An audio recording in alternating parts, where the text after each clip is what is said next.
Muy buenas tardes, este es su programa Aprendamos Economía y estamos transmitiendo el canal 35 aquí en TV UJAT y también se va manejando, estamos en Radio UJAT, la voz universitaria en el 107.3 de FM. No nos olvidemos que este es un programa de la División de Ciencias Económico-Administrativas y del Centro de Comunicación de la UJAT. Y bueno, aquí estamos hablando de todos aquellos que están sintonizando nuestro programa ahí en casita, en su televisión, y los que están manejando, escuchando a la voz universitaria en el 107.3 de FM. Y bueno, es un día bastante interesante el día de hoy con estos programas, estos temas que tenemos nosotros aquí en el programa. Vamos a hablar acerca precisamente de la reunión del canciller, los resultados del cambio climático y también un comentario vamos a hacer acerca de la renuncia que tuvo hoy el secretario de Hacienda de nuestro país. También vamos a hablar de una invitación que tenemos aquí de una queridísima maestra de nosotros, compañerísima de nosotros ahí, va a presentar su libro. No quiero adelantar nada porque creo que sea en el momento que esté con nosotros, lo venga a develar y a presentarlo a ella. Bueno, pues empezamos con la noticia, pero primero permítame presentar a mis amigos. Bolívar. Maestro Paz, buenas tardes. Gildardo, buenas tardes. Efectivamente, un tema importante y de actualidad, el de ahorita. Y también la visita de una amiga, una queridísima amiga de nosotros aquí que va a estar. Así es. Un ratito una vamos a invitada presentar. muy especial. Así es. Gildardo. Bueno, como todos los martes, saludando al público que nos sigue por TV UJAT y por Radio UJAT. Y pues esperamos que en este pequeño espacio del día de hoy, pues la gente que nos sigue se vea motivada y les interese el tema que vamos a tratar. Muy bien, antes de comenzar, quiero saludar a la señora Ortiz, allá de Centla, Tabasco, que el sábado nos habló a nosotros. Y bueno, señora, pues gracias por comunicarse con nosotros aquí en el programa. Y bueno, en este caso la titulación, eso lo atiende directamente a la Dirección de Servicios Escolares. Y qué bueno que su familiar, no sé si a su hijo, alguna de estas personas sea titulado ya por esta ruta. Y felicidades, gracias por sintonizarnos a nosotros. Y empezamos de nuevo, de lleno, mejor dicho, con el programa. Y vamos a hablar, punto número 1. Yo quisiera, antes de hablar de los temas, un breve comentario acerca de la salida de la renuncia del secretario de Hacienda, Ursúa, el día de hoy, que presenta su renuncia.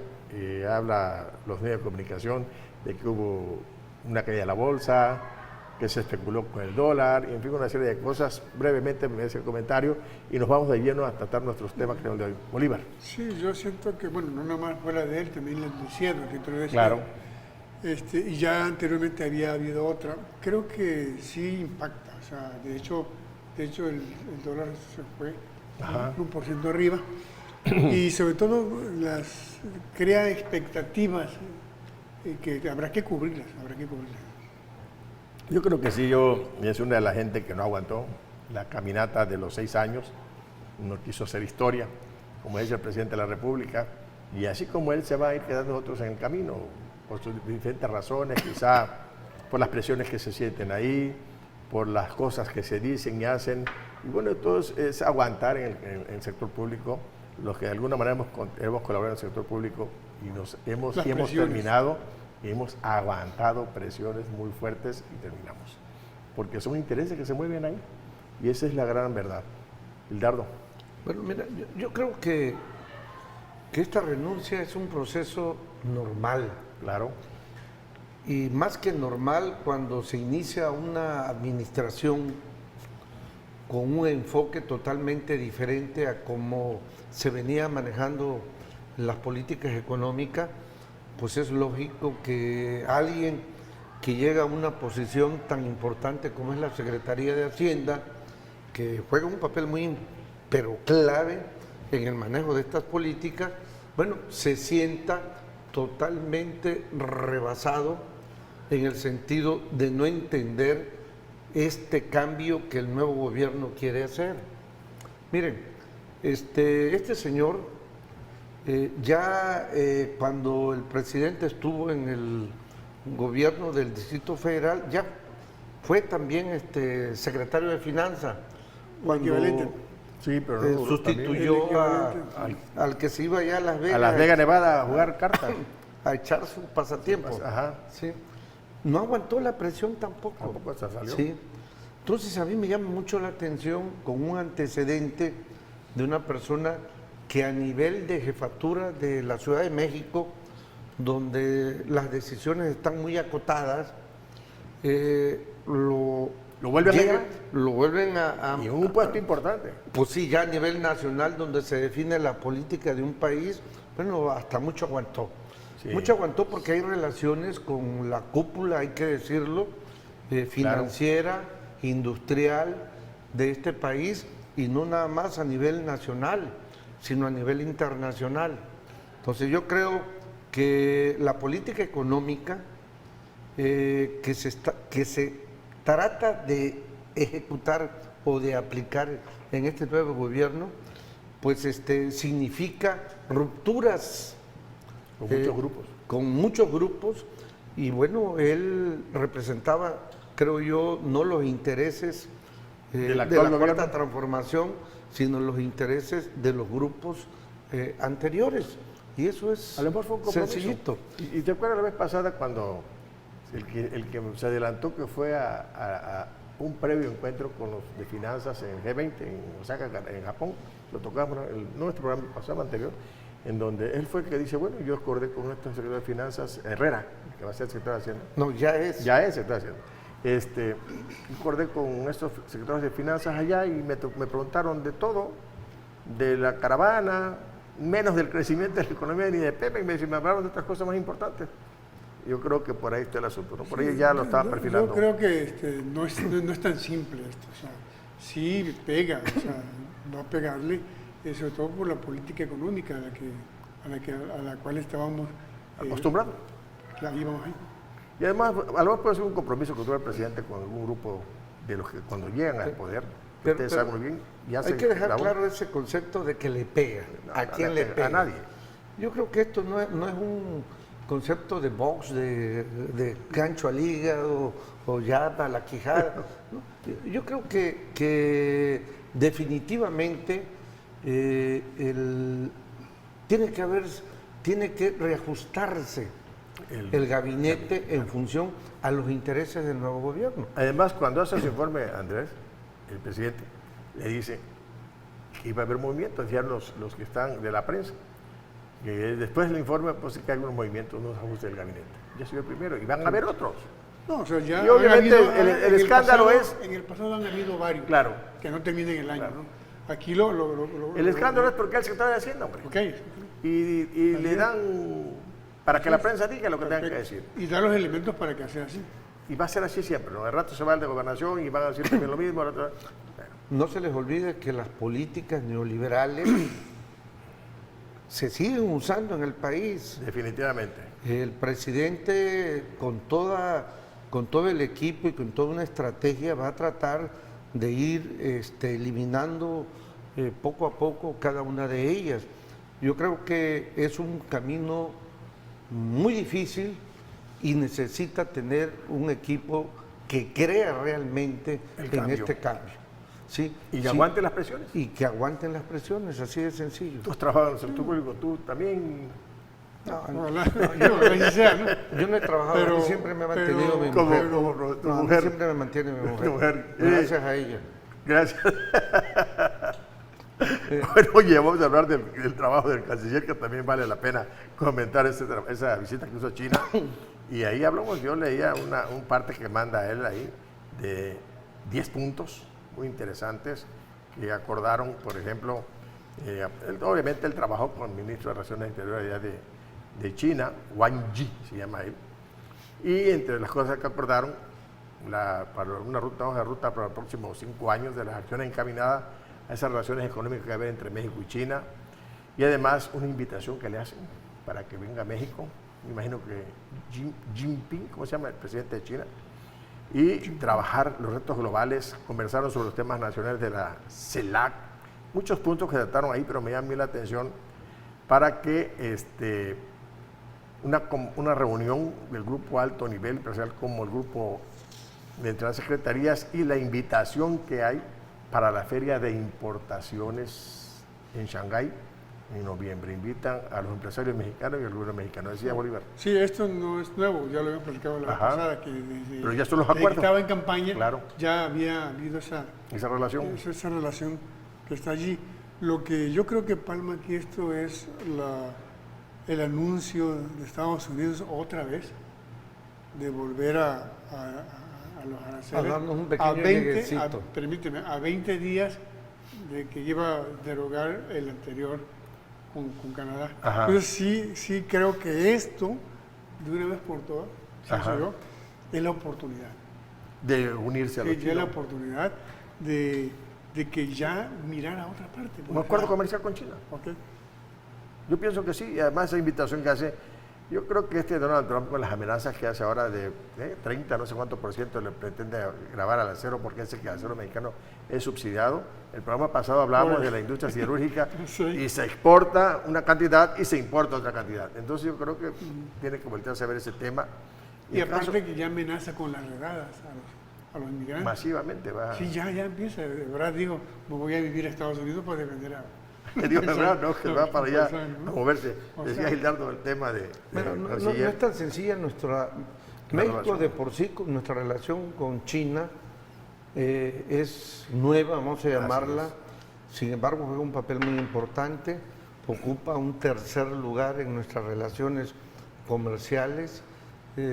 Sin embargo, Estados Unidos acondiciona el TECMEC de alguna manera que nosotros no nos aboquemos a aceptar inversiones masivas de China. Claro. Los chinos están dispuestos a entrar, claro. Fíjate, pero lo que- hay presión en ese sentido. Lo que Trump bloquea con la guerra comercial con China, ellos quieren traer empresas que, para manejarlas acá, manejan con Ebrard este elemento, ¿no? Inversión en manufacturas avanzadas, Manufacturas y en movilidad eléctrica, en comercio electrónico, en servicios en línea, logística y turismo. Lo que lo que no pasa, lo que está bloqueado, lo que está grabado por Estados Unidos, ahora lo traen para México y esta es la ruta para llevarlo para allá. Es la propuesta que le hacen al gobierno mexicano y las a través de... agroindustrias, Mande. por la parte de acá las agroindustrias. ¿no? Aquí la agroindustria y otros temas, obviamente que a la industria mexicana, a los empresarios mexicanos, que volteen Sí, a ver otra se ve, ruta. claro, o sea, es lo que yo pienso, ¿no? Yo creo que sí. Estar ver otra parte, ¿no? Ver otra ruta, claro. Seguimos platicando la red. Regresamos.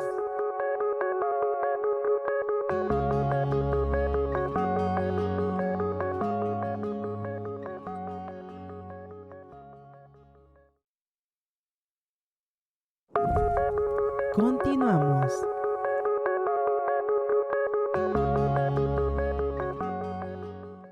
Bueno, ya estamos de regreso con su programa Aprendamos Economía y estamos platicando muy a gusto este tema de la visita que hace el canciller a China, pero sobre todo los acuerdos que se toman y que de alguna manera, como decía Bolívar hace un ratito, es necesario que el comercio nuestro voltee a ver otras rutas. Es importante la invitación que hace el gobierno chino en esa feria de Shanghái, en donde se puede mostrar lo que México y los empresarios mexicanos tienen y lo que se puede traer llevar a China y traer de China, porque es mucho más lo que le compramos a los chinos que lo que nosotros vendemos en China.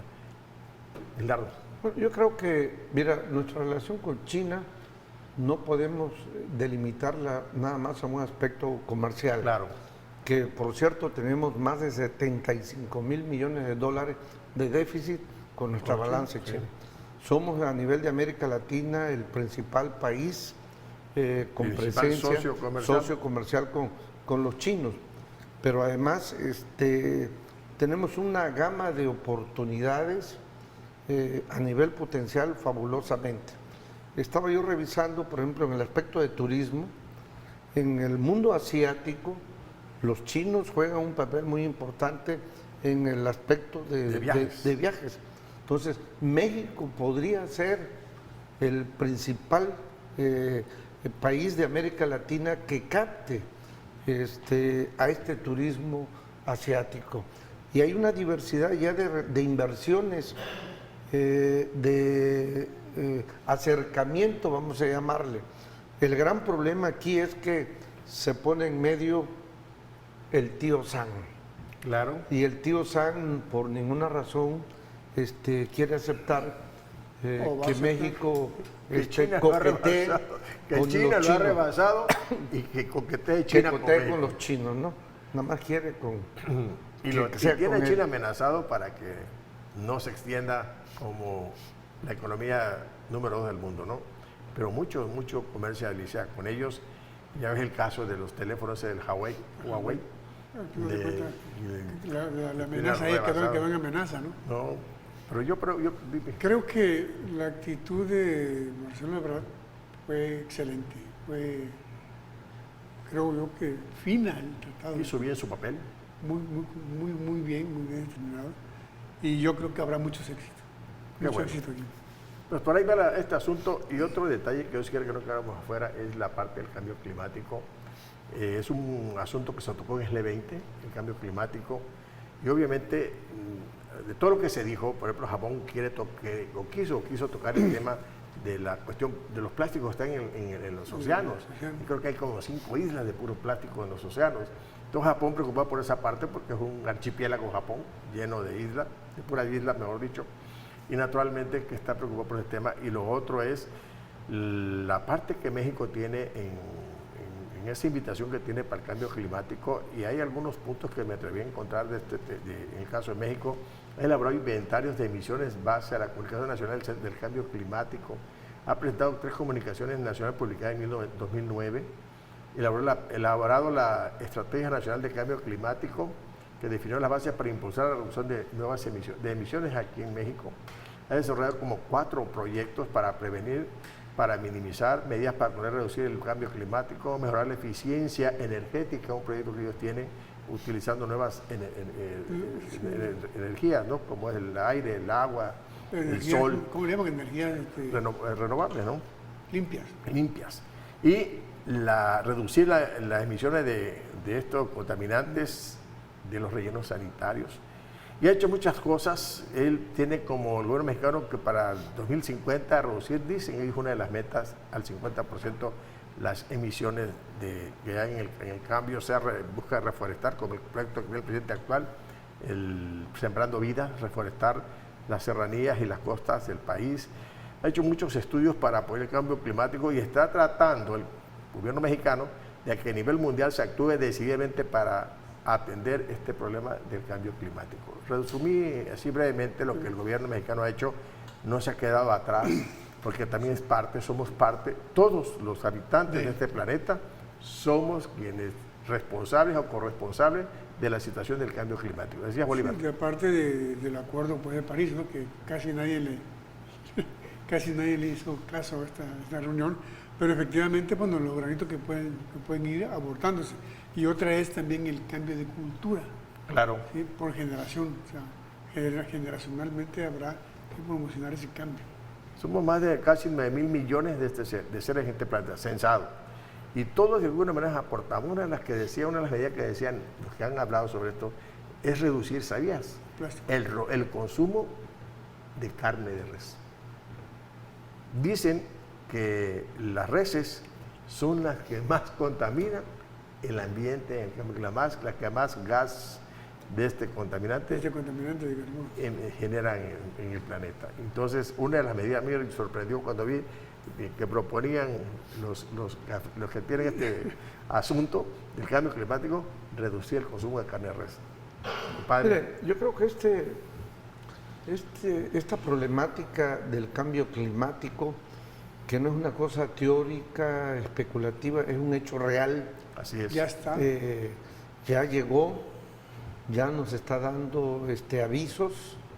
Acuérdense que hace poquito aquí en Jalisco cayó una granizada que rebasó el 1,5 metros. No, pero Único en la historia. Nunca en la historia. Único en la historia. Esa es una pruebita, ¿no? Yo creo De que que por ahí el puede. problema del cambio climático... Nevó en el Sahara. Bueno, también.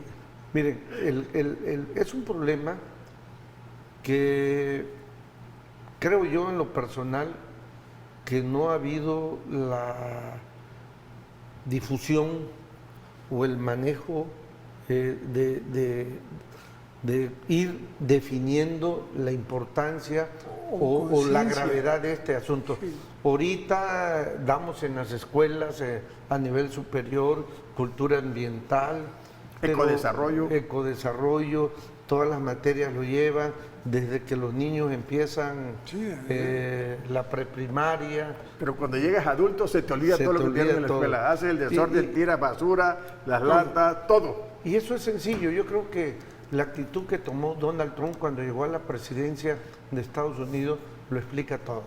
Sí, él llega y lo primero que hace es salirse del Acuerdo de París en el 2015, donde habían compromisos muy concretos para reducir la emisión de gases que provocan el calentamiento global.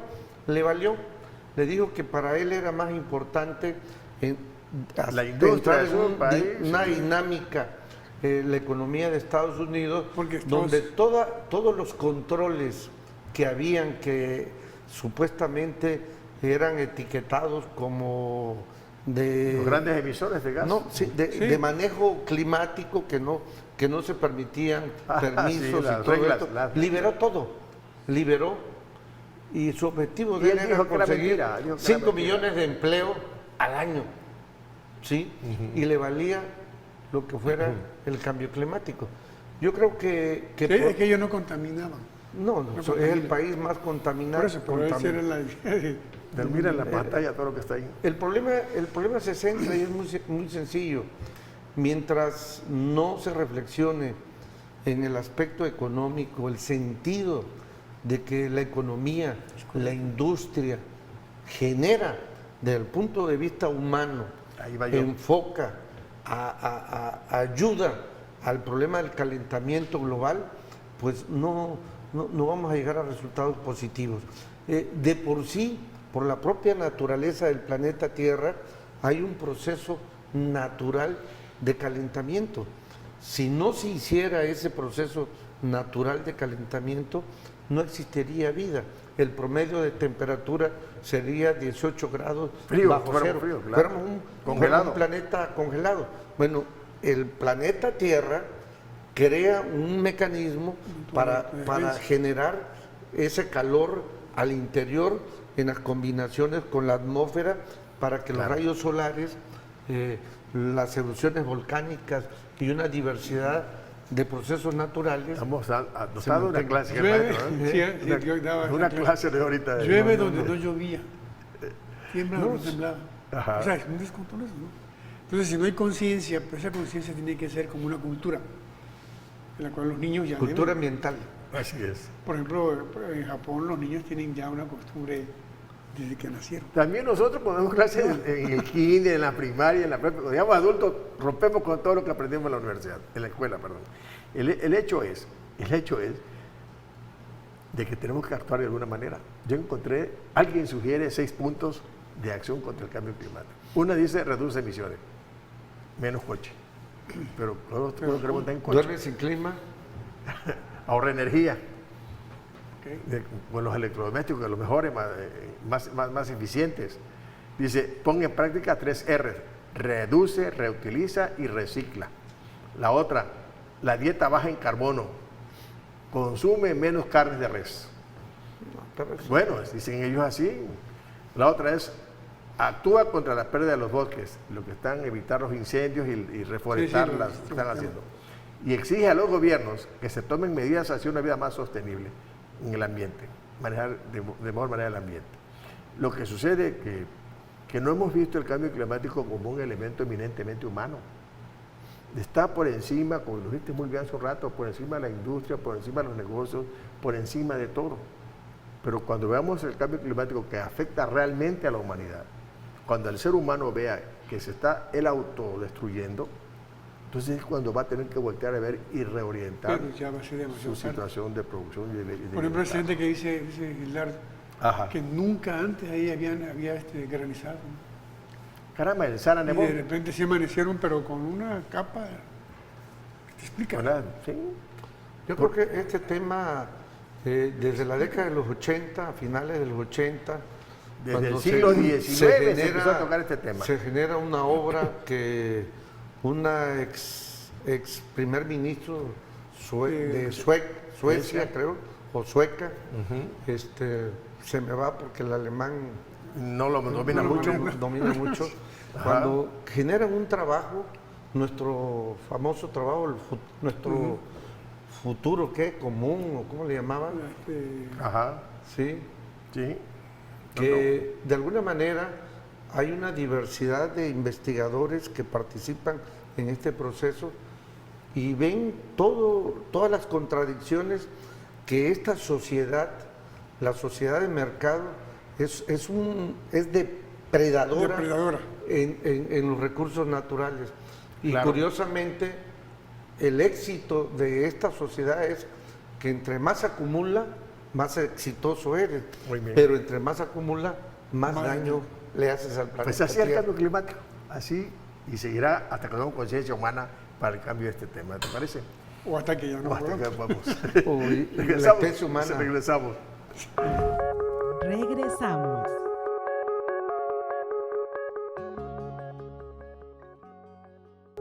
Continuamos.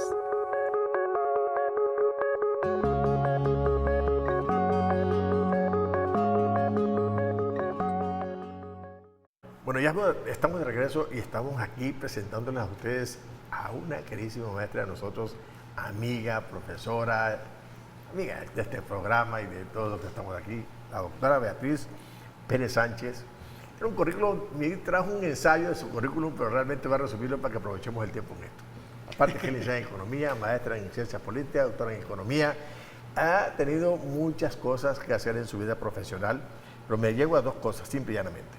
Ha escrito, porque vamos a hablar de su libro que ella nos trae aquí ahorita, ha escrito algo así como 34 artículos publicados a nivel nacional e internacional, a 40 capítulos de libro ha escrito esta bendita mujer, y hoy nos trae a presentar un libro bastante interesante que tiene que ver con, se llama así, Los grandes corporativos de la fracción Monterrey. Maestrísima, bienvenida a tu programa. Muchas gracias. Estoy encantada de estar con compañeros que aman la economía, amigos, compañeros de la DACEA.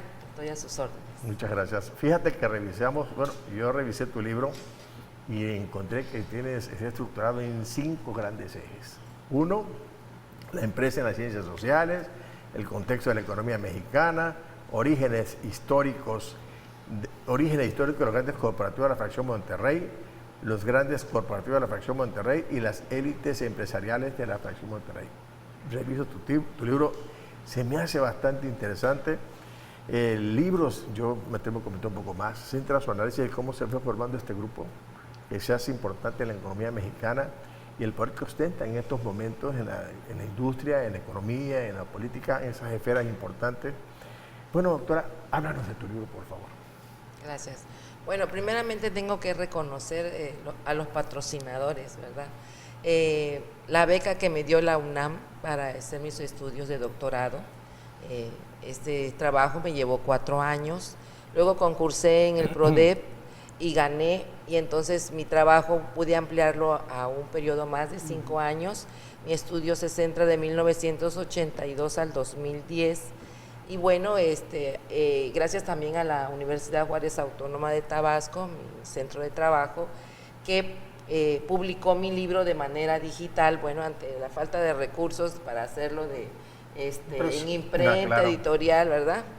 Pero se logró por fin publicar mi libro. Lo bueno de la economía es que nosotros no perdemos en ningún momento, si no salió en el momento no como yo esperaba en el 2011, se forma parte de la historia económica y sigue vigente, ¿verdad? Claro. Entonces, en ese sentido, tengo que agradecer a estas instituciones por su apoyo. Y en segundo lugar, como somos amantes de la economía, pues yo quisiera dirigirme a los estudiantes de economía para recordarles la importancia que tiene mi libro en el estudio de la economía. En ese sentido, quiero empezar por explicar el título, Los grandes corporativos de la fracción Monterrey. Son grandes corporativos porque ya el concepto de empresa quedó rebasado y pasamos a lo que es un grupo económico ante el problema de los mercados pequeños que había en la época. Empezaron las grandes empresas, porque las empresas, a diferencia de muchas teorías de que las empresas pasan a ser pequeñas, medianas y grandes, estas empresas nacieron grandes, y entonces nacieron grandes y en su desarrollo lo que se convirtieron fueron en grupos económicos, porque yo siempre digo que si acercáramos con una lupa a una empresa como por ejemplo Cemex, se llama Cemex, pero si nos acercamos veremos que es un grupo económico que tiene muchísimas empresas dentro, ¿no? Entonces, en ese sentido, es que yo menciono mi estudio de grandes corporativos y hago una muestra de 11 grandes empresas cuya matriz de inicio y origen pues están en Monterrey. Luego, digo que es una fracción, porque cuando hablamos de capital en México tenemos que reconocer que existen diferentes fracciones. Una que es la del norte, como también se le conoce a la fracción Monterrey, otra que es la alemán, y otra que es la del centro. Los grandes capitales se reparten para invertir en la industria, y entonces yo estudio esta parte de Monterrey y utilizo 11 empresas. Aunque son 11 empresas que tomo a partir de 1982, la verdad es que tomo desde cero, desde que empezaron, desde sus orígenes, de cómo fueron concibiéndose en grupos, cómo fueron invirtiendo, cómo una empresa madre fue creando otras empresas. El día de hoy, estos grandes corporativos más conocidos son los de la cervecería Cuauhtémoc, que a raíz de la empresa madre fue creando otros departamentos dentro de la corporación, como fue Vitro, que fue para hacer las botellas, para hacer las tapas de las cervezas, para crear la malta, en fin, estos departamentos de la empresa se volvieron grandes corporativos que hoy en día son independientes. Ejemplo del capital y ejemplo de la industria y ejemplo de cómo tienen que trabajar las pequeñas, las grandes, las medianas, son el ejemplo para ellos estas grandes empresas, corporativos o grupos económicos, como yo los manejo en mi trabajo, que le doy ese mismo significado. Y si nos volvemos marxistas, Gildardo, pues también podremos decir que cuando hablamos de una empresa, ¿verdad?, tenemos que ver las dos caras de una moneda. Por un lado está la empresa y por otro lado está el empresario o la burguesía, si lo vemos en términos marxistas, que también tenemos que considerar. No, es que ya me lo etiquetaste disfrutamos esa parte, él y yo, esa parte de por esa estudiar gran distinción a Marx, ¿no? Disfrutamos esa parte, y también así lo incluye en ese grupo. Incluyo, incluyo el concepto, incluyo a Gildardo también. En ese sentido, bueno, mi trabajo hace hincapié en cuál ha sido el desarrollo de estas empresas. Pasaron a ser transnacionales, algunas pasaron a ser globalizadas, son el ejemplo a seguir por las demás empresas mexicanas. Muy bien, maestra. ¿Alguna posibilidad? Sí. Mira, antes que nada, felicito a mi amiga. Creo que la doctora Betty, de alguna manera, este trabajo es la mejor forma de decir que uno es economista. Lamentablemente la ciencia económica se desvirtuó, se perdió ahí en unos bosques, en algún lugar de muchas cosas, pero menos de hacer ciencia. Yo creo que investigar un asunto concreto, como es este problema de los empresarios de un regiomontano, que juegan un papel muy importante en la economía mexicana, bueno, eso es valioso, pero además es darle continuidad ya a estudios previos que existían y que finalmente refleja de que la ciencia económica tiene que estar permanentemente alimentándose y que cada quien puede aportar su grano de arena en la medida en que esté en sus condiciones. Fíjate que la primera duda que me había salido al leerlo, yo dije, bueno, esto a lo mejor formó parte de tu tesis doctoral, porque tienes una hipótesis, tienes objetivo general, objetivos particulares y todo esto. Viendo eso, A mí me gustaría saber, dentro de ese esquema, tú lo alargas hasta el 2010, ¿sí? ¿Qué diferencia, por los motivos que hayan sido, qué diferencias encontraste tú en la aportación que haces con los trabajos previos de varios autores que ya se venían realizando? Sí, bueno, siempre que se hace un trabajo se busca la originalidad. La originalidad solamente se consigue cuando es un tema de frontera, cuando muy pocos investigadores lo han realizado. Pero en mi trabajo lo que yo te puedo asegurar es que hay una sistematización de la información, como bien dices, la Facultad de Economía nos enseñó en el sentido de que un investigador es un especialista, es un experto en el tema, y entonces se casa para siempre con una línea de investigación, aunque puede tomar nuevas, pero en esa línea de investigación va a ser el experto. Yo me acuerdo que cuando entré a la facultad les dije, yo quiero hablar de Tabasco, y dijeron, aquí no hablamos de temas locales, aquí la preocupación es nacional. Y en ese sentido le dije, bueno, pero hay temas que pasan de la lógica regional a la lógica nacional, y fue el caso de este grupo de la fracción Monterrey. Tenemos que ser expertos en el tema en la medida en que somos los que más sabemos.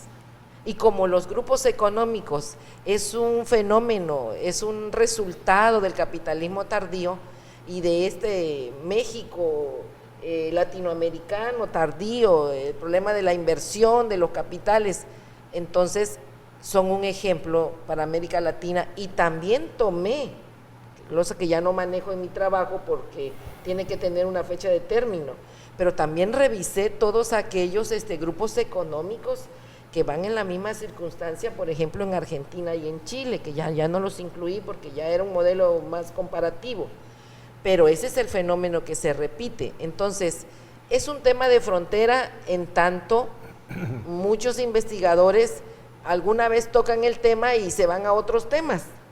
La idea es ser experto en ese tema, y yo mis trabajos todos, casi yo diría que todos, hablan de los grupos económicos. ¿Crees tú que que faltó algo viendo, por ejemplo, estos grupos, su internacionalización? ¿Faltó hacerle seguimiento? Sí lo tiene, porque en ese momento sí tengo yo cuáles son las empresas transnacionales y cuáles lograron ser globalizadas, como Cemex, por ejemplo. Hoy en día han crecido, muchas ya son globalizadas en este momento, ¿no? ¿Qué puedes decir de sus empresas de la cervecería? Todas crecieron y son el ejemplo.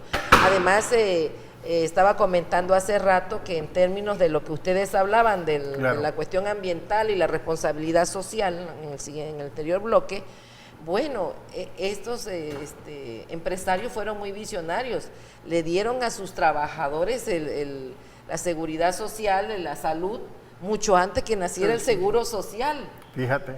Mucho antes. Le construyeron sus casas y crearon el Tecnológico de Monterrey para crear cuadros. Entonces, están muy adelantados en ese sentido. Ese grupo del TEC de Monterrey, del grupo de Monterrey, prácticamente tenía un paso adelante.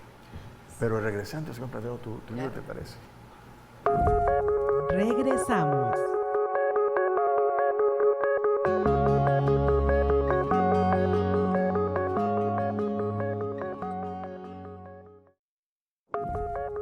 Continuamos.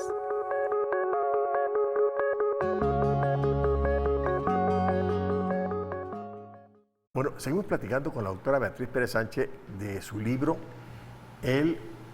¿cómo se llama? Los grandes corporativos de la fracción Monterrey, un libro, y a mí en lo personal, hay varias cosas que yo observé y al final cierro con este comentario, con una conclusión.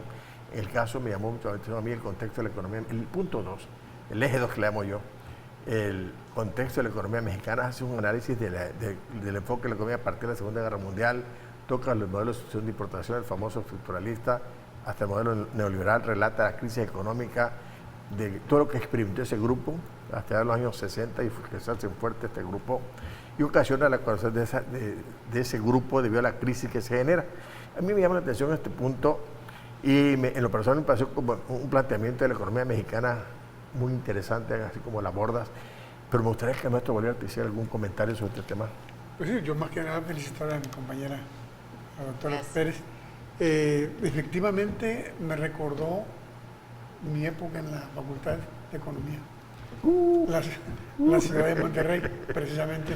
Todavía no había entonces, nacido. No había nacido Betty, por Dios. Era maestro Gilardo allá. Todavía ni había nacido. Era maestro Gilardo allá en la Sí, Facultad de Economía. Está bien eso, Primer doctor, semestre doctor. estaba en séptimo semestre. Ya estaba. Por reprobar No, 3 veces no. la misma materia, ¿no? No, que no, no pasé de 64 años. Pues se quedó. Efectivamente en la investigación, y fíjate que esos maestros tienen esa peculiaridad de motivar al alumno a la investigación de campo.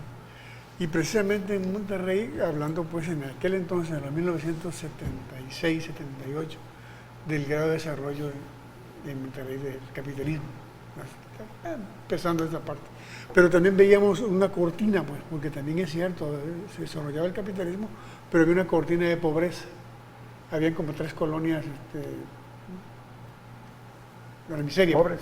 De la miseria, o sea, ahí no podían pasar. Entonces, me recuerda esta parte, la primera que haces, porque sí es cierto, es una referencia que tenemos para lo demás y cómo se engloba al entorno internacional. No queda a nivel nacional, sino a nivel internacional. Ahí me queda esta duda en cuanto a ¿cómo se llama cómo se abrogan esos grupos. Por ejemplo, la cervecería de Monterrey compra a la cervecería Cuauhtémoc, ¿no? Y hace un Grupo. grupo. Igual la lidería Monterrey, y ahí se van formando esas partes, pero de ahí mismo, pues, de un desarrollo autónomo, pues, de esa parte. Una especie de feudo. Que ahí todo se generaba y todo se consumía. Ahora, esa es la pregunta, de cómo salimos de esa parte si lo vemos en el entorno actual. Bueno, estas empresas, te dije, nacieron grandes y ellos se juntaron varias familias y de esa manera consiguieron el capital que se requería. Y además tenían acciones en una y otra después, Sí. ¿verdad? A partir de que pudieron asociarse.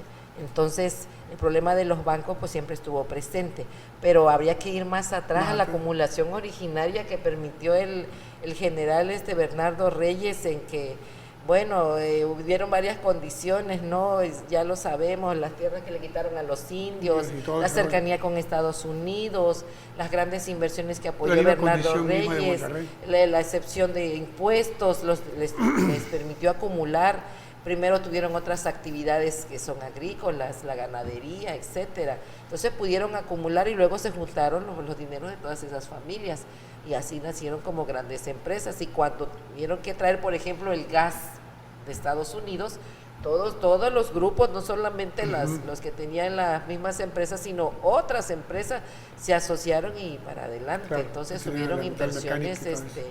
muy fuertes y muy importantes y tuvieron esa unión. De hecho, Bernardo Reyes le decía al centro, no te voy a mandar impuestos porque acá lo necesitamos. O sea, también con ese Con ese gobernante pues las gobernante, cosas caminan, ¿no? En ese sentido. Es que tuvieron esa visión. Y bueno, y pues para el presente, bueno, el presente trae la inversión extranjera directa, esperamos que los presidentes hagan las suficientes gestiones, que ante la globalización el Estado local defienda a sus empresarios, como sí lo hicieron en su momento con el programa y el modelo de sustitución de importaciones que permitieron generar la incipiente industria, que sin pelearnos con Estados Unidos en el 29 pudimos hacerlo. Bueno, hay tantos datos históricos que van permitiendo decir que tuvo un éxito y en todo momento es el apoyo del Estado, entonces Fue fundamental.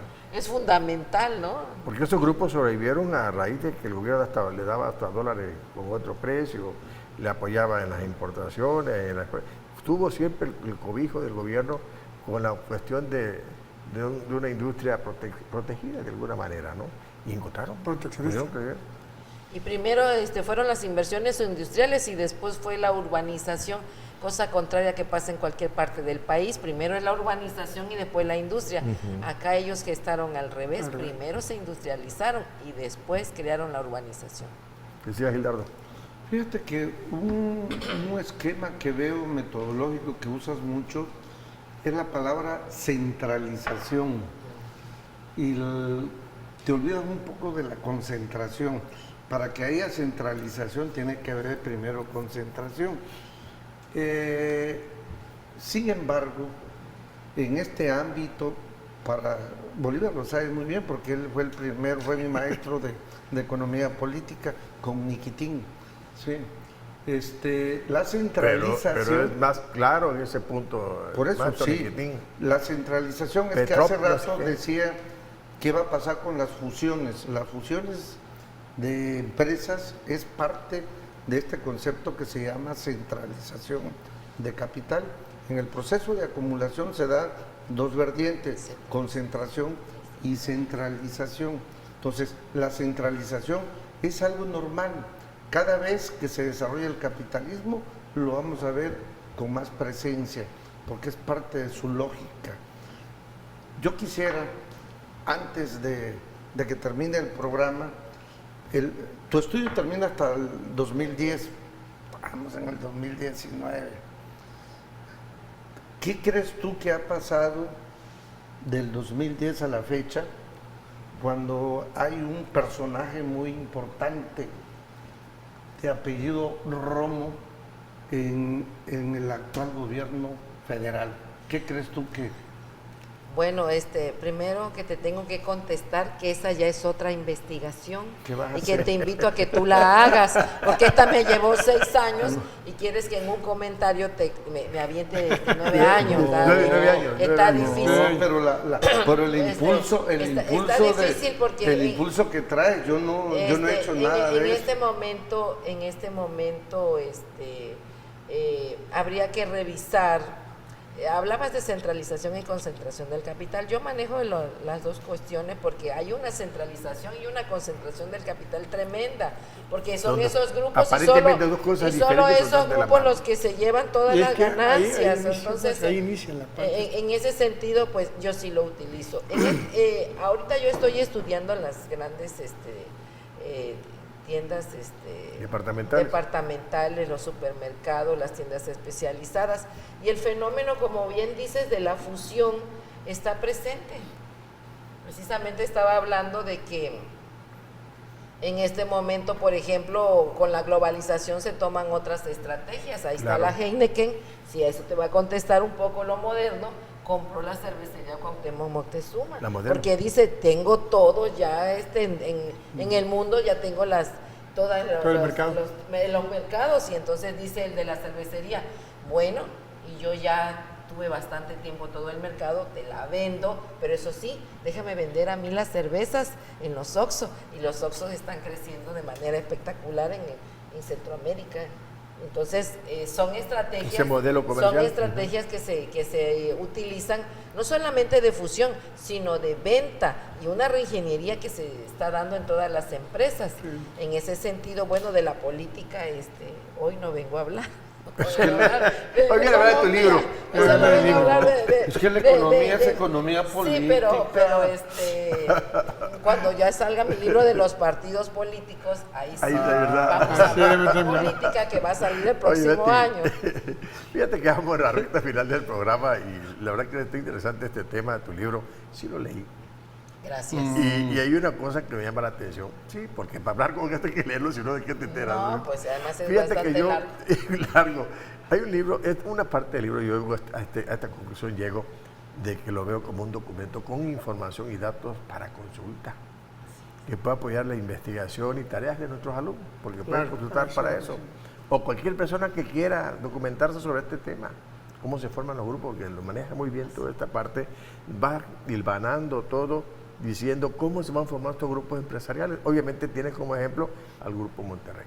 Entonces, yo sí recomendaría este libro, que aquí está, mira, si lo puedes tomar, mi querido Gustavo, la carátula del libro que presenta la doctora Beatriz Pérez Sánchez.